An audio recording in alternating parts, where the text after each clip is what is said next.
Assalamualaikum warahmatullahi wabarakatuh. Shalom dan selamat sore. Perkenalkan saya atas nama Pista dengan NIM 205799001 dari Prodi Perdagangan Internasional. Di sini saya akan menjelaskan mengenai apa yang dimaksud dengan business to business. Di slide pertama, saya akan menjelaskan mengenai definisi business to business itu sendiri. Jadi, business to business adalah transaksi antar bisnis seperti yang melibatkan produsen dan grosir atau grosir dan pengecer. Transaksi business to business adalah suatu yang umum dalam rantai pasokan barang yang khas karena perusahaan membeli komponen dan produk seperti bahan baku yang digunakan. Jadi dari definisi bisnis to bisnis itu kita bisa mengetahui bahwa dalam konteks komunikasi, bisnis ke bisnis mengacu pada metode di mana karyawan dari perusahaan yang berbeda dapat terhubung satu sama lain, seperti melalui media sosial. Nah, jenis komunikasi antar karyawan dari dua atau lebih perusahaan itulah yang disebut dengan komunikasi bisnis to bisnis. Selanjutnya untuk slide kedua, saya akan menjelaskan mengenai contoh bisnis to bisnis. Salah satu contoh pasar bisnis to bisnis adalah di bidang manufaktur mobil. Dalam setiap model mobil atau truk yang dihasilkan perusahaan adalah hasil dari produk perusahaan lain, seperti ban, selang, baterai, dan barang elektronik lainnya. Pabrik akan membeli produk-produk ini dari berbagai macam pemasoknya dan memasukkannya ke dalam produk akhir. Ketika membeli mobil dari satu perusahaan, kita dapat membeli suku cadang yang dibuat secara lusinan atau ratusan dari bisnis atau perusahaan lain dari seluruh dunia. Kemudian contoh kedua seperti yang terlampir di PPT, perusahaan menyimpan dokumen berbasis call drop stock melayani bisnis maupun perorangan. Kemudian perusahaan General Electric menghasilkan banyak barang konsumen, tetapi juga menyediakan suku cadang untuk perusahaan lain.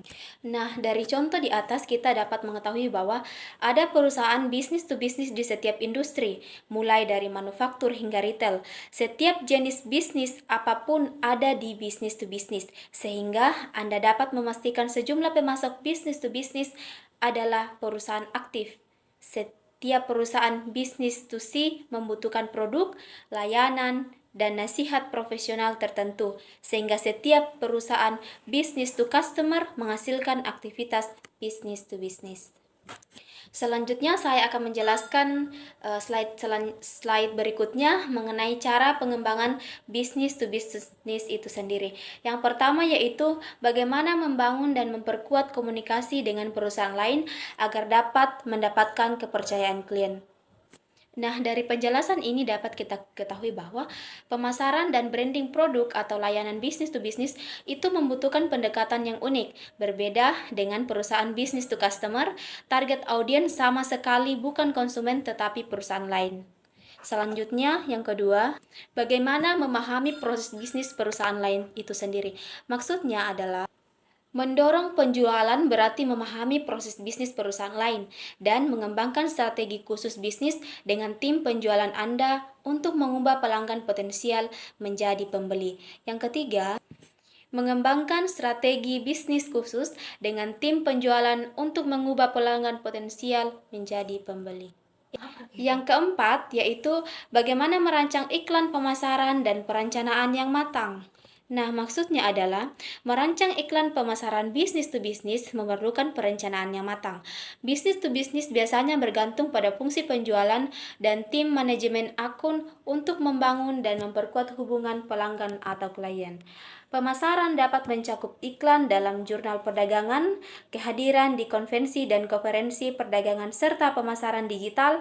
Nah, dalam perdagangan digital, kita perlu memperlihatkan kehadiran online, CEO, penjangkauan email, dan upaya untuk memperkenalkan perusahaan kita. Selanjutnya, yang kelima, bagaimana kita memastikan bahwa setiap produk atau layanan dapat meningkatkan laba dan penjualan barang menjadi jauh lebih mudah. Maksudnya adalah kunci pemasaran bisnis to bisnis menunjukkan nilai dalam sebuah bisnis. Jika solusi Anda merampingkan proses, fokuslah pada efisiensi dan yang dapat diperoleh melalui pelanggan potensial Anda. Jika layanan Anda meningkatkan lalu lintas ke situs web atau meningkatkan tingkat tingkat konversi, ambillah potensi pendapatan tambahan. Nah, dalam bisnis, semuanya kembali ke profitabilitas. Kemudian, kita harus memastikan bahwa semua produk atau layanan kita akan meningkatkan laba dan penjualan barang menjadi jauh lebih mudah. Jadi, dari semua penjelasan materi tersebut, kita dapat mengambil kesimpulan bahwa dalam setiap jenis bisnis, pengembangan bisnis adalah hal utama yang harus dilakukan dan salah satu caranya adalah melalui pemasaran. Dengan pemasaran yang efektif, bisnis bisa berjalan lebih baik dan berkembang sesuai yang direncanakan. Dan perlu pengembangan dalam menerapkan bisnis to bisnis agar penjualan dapat meningkat dan mendapatkan laba. Itulah penjelasan singkat dari saya mengenai apa yang dimaksud dengan B2B atau business to business. Sekian dari saya, jika ada salah mohon dimaafkan. Assalamualaikum warahmatullahi wabarakatuh, shalom dan selamat sore. Terima kasih.